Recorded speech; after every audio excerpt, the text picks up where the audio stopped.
My name is Nancy and I am 65 years old. My husband and I live on a pension. We have some real estate income, so we are relatively well off as long as we don't splurge. I am blessed to have a son, Travis, with my husband of the same age. Travis is a very well-behaved child, even if I do say so myself as a parent. He excelled in academics and sports from an early age and had many friends because he didn't have the personality to turn his nose up at them. He was our pride and joy, although his overly kind nature sometimes bothered me a little. That didn't change when he grew up, and after graduating from college he was able to get a job at a well-known company. His work seemed to be hard and he came home to my parents less often, but he still contacted us regularly. He had a busy but enjoyable work environment.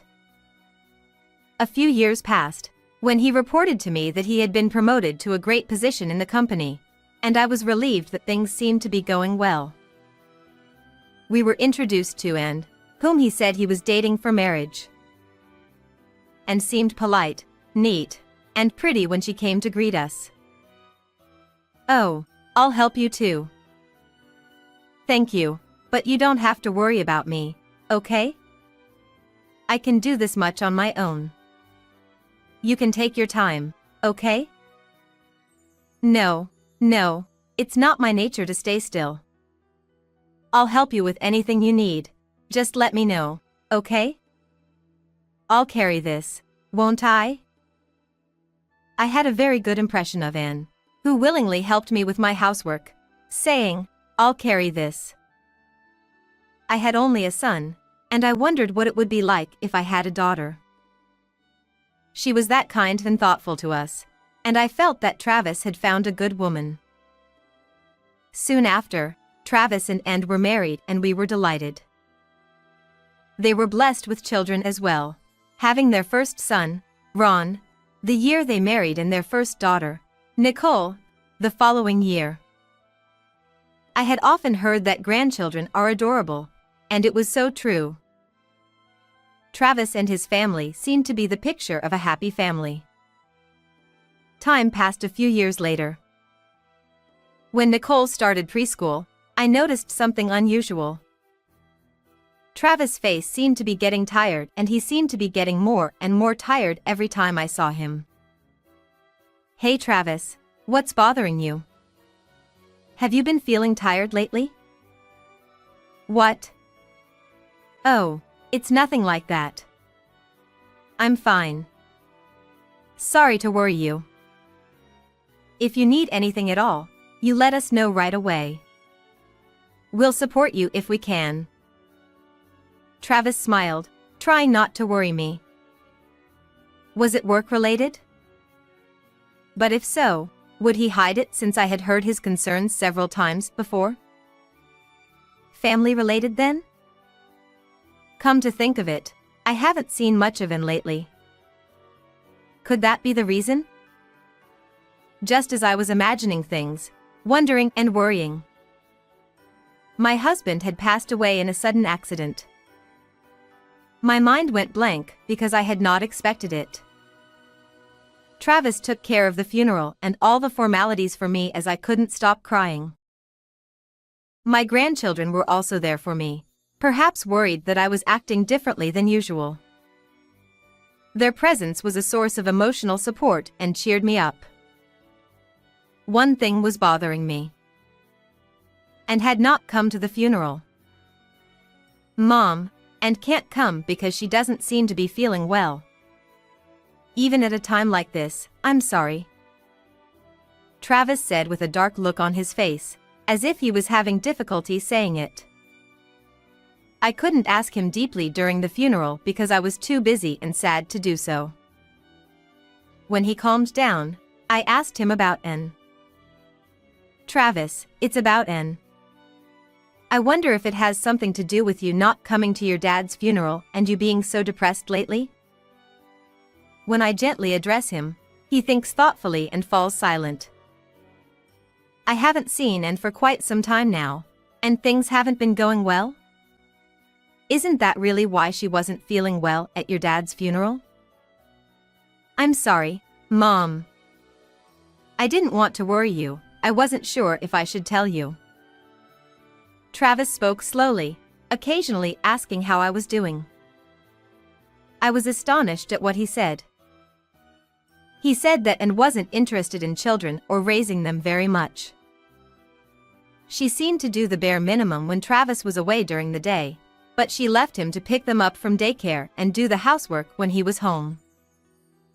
When he asks her for a little help with housework and childcare since he's not working, she says she doesn't listen to him. In addition, she has been going out more and more on his days off and evenings. He apparently bowed down to her and asked her to come with him to his husband's funeral. Of course, but she said she had business to attend to with him and left the house first. When I heard all this, I was speechless. I couldn't believe that it was only Anne. I didn't want to believe it. But I also knew that Travis was not the kind of boy who would lie about something like this. Well, thank you for telling me. What do you want to do now? Mom's worried about the kids too. Of course I'm going to raise them well on my own. As for Anne, I'm done. I'm going to wait and see how things go for a while. I don't want to make a hasty decision for the sake of the children, and most importantly, I want to believe that she will change. Travis' face was so serious that I knew better than to interrupt him and said nothing more. After that day, he started coming over to my house more often with the grandchildren. I was happy that the grandchildren took to him as well, but I still had mixed feelings because Anne was nowhere to be seen. Years later, Travis seemed to be patient with Anne, but eventually his attitude escalated rather than changed. Just as he was exhausted both physically and mentally, he discovered that Anne was having an affair. He couldn't afford to lose his temper and became angry with her for the affair and her attitude. He was so upset with her and she showed no signs of remorse, so he finally decided to divorce her.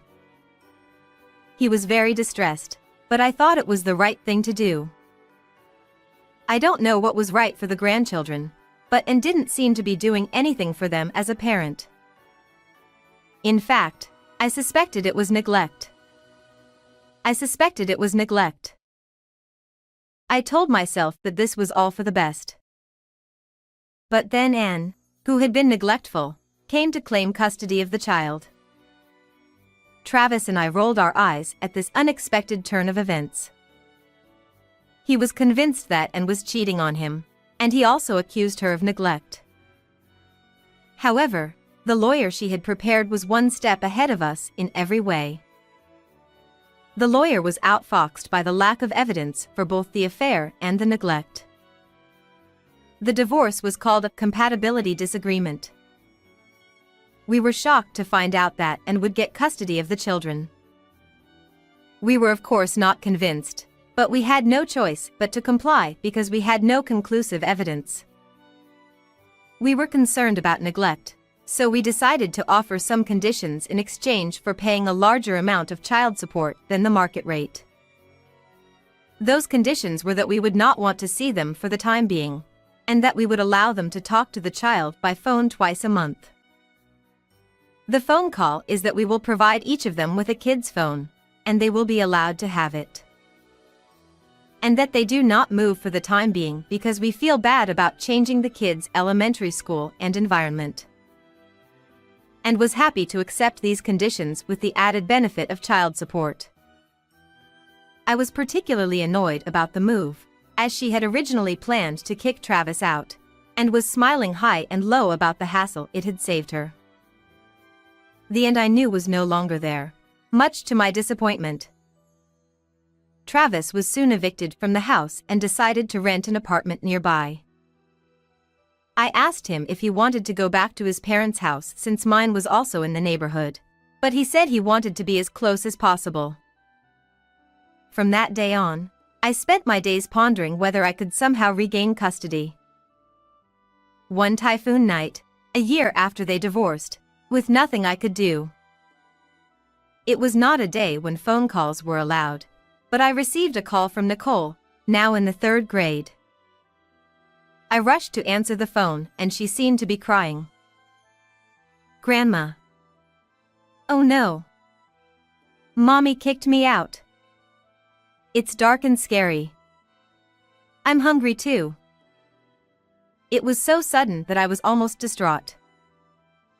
If I didn't keep my cool, I would make Nicole even more anxious. Thinking this, I took a deep breath to calm myself down and spoke as usual. "Nicole, calm down, okay? Don't worry, I'll be right there. Don't move from near the house, okay? Is your brother with you?" "No, he's not. My brother was kicked out in the evening by a man with a skull sticker who is a friend of Mom's. He hasn't come back since then. He hasn't been back from there, so it's just me." The moment I heard that Ron had not returned, my eyes went blank. I had not received a phone call from Ron, so it might be at Travis' place. I told Nicole that I would hurry up and pick him up, hung up the phone, and immediately called Travis. I was then relieved to hear that Ron had arrived at the house just a few minutes ago. After that, I was able to meet up with Nicole without incident, and Travis and the others decided to meet up at our house. They said they were hungry, so I decided to prepare dinner before asking them what had happened. When I saw my grandchildren happily eating their food, I was once again moved to tears, glad that nothing had happened to them. At the same time, and the man with the skull sticker Nicole mentioned who did this to my grandchildren. Probably a tattoo sticker, but it's probably the man with whom she was having an affair. I feel impossibly angry at these two people. From the look on Travis' face, he seemed to feel the same way. Once the grandchildren had calmed down, I asked him what had happened. Then, I discovered a startling fact that I had never known before. First, it seems that the regular twice-monthly phone calls were always being watched. They told me that they had been threatened by and that if they said anything extra, she would never let them call or see them again, so they could not tell the truth. Besides, they were not served food at home on school lunch days, 1 meal a day on weekends, and it seemed they were not well fed. I couldn't believe my ears for this alone, but I also heard that the Skull Seal guy came to live with them right after the divorce. The Skull Seal guy seems to stay home all the time and his orders are absolute. The last time he did this, and told them to get money from her parents to buy a feast because it was her 3rd anniversary with the man. I had no idea they were being treated this way. All I could do was gently hug my grandchildren and tell them it was going to be okay.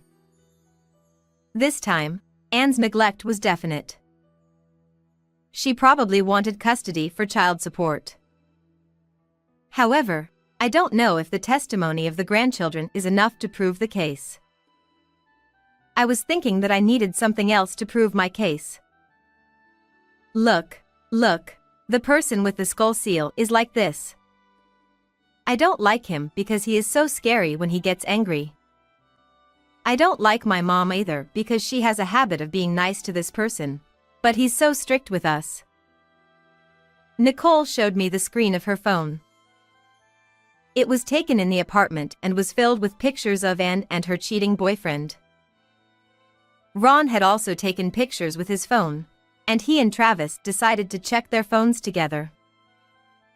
There were a number of photos on display that showed the dates they were taken. Some of them, to my surprise, were from the period when she was married to Travis. This would be solid evidence that she was having an affair. As I looked to see if there was any more potential evidence, I found multiple videos. In one of them, I found a conversation between Anne and Nicole, which I guess they forgot to turn off the audio. "Hey, Mom. I'm hungry, can I have some food?" "Huh? You ate school lunch today? Then you're fine. Go drink some water like you always do. Go away.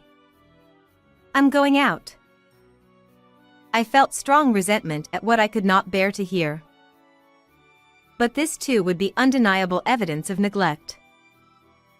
I was glad to have the evidence.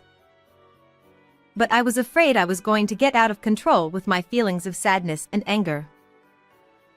After putting the grandchildren to bed early, Travis made an angry phone call. Of course, it was Ann on the other end, and her panicked voice leaked out of the phone and I could hear it. Hey. What's this all about? You're kicking the kids out, and that on a typhoon day. What the hell were you thinking? Hey, how do you know about that? Oh, they had their phone with theme. I just hope they're okay. Screw you. It's like you haven't even fed them enough. What about the child support? What are you spending it on? What do you think you're doing with my kids? I can't trust you anymore. What? What are you talking about without any proof? Well, I'll leave the kids with you for a little while because they're annoying, and you can pay me the child support. And reopened the phone, asserted her selfishness in a high-handed manner, and unilaterally hung up the phone. Travis seemed to have decided to fight for custody again. However, he could not just return the children to her. The next day, I contacted Ann's parents and asked them to intervene. Travis and I explained the situation to them, but they were skeptical. Well, it would have to happen. And was also in the process of divorcing. I'm raising my children well, and I don't have time to cheat on him. It was Travis who was doing that, wasn't it? How could he blame me for what he was doing? And then she cried deliberately. So I took over the phone with Ann's parents, who wanted to hear from their grandchildren. They seemed to believe me after hearing directly from them about what had happened. The parents told Ann that the grandchildren could stay with whomever they wanted until the outcome of the custody battle. Later, Ann's neglect and cheating were also admitted, and Travis was able to officially take custody. She was a bit of a goner at first, but this time we had solid evidence, and when we presented it, she looked blue and admitted everything. I was able to claim child support from her and alimony from her and the cheating partner. After that, I heard that she and the cheating partner had a constant fight because of it, and they broke up. She tried to go back to her parents' house, but her parents were furious about the incident. They said, "A person who can't take care of a child is not our child."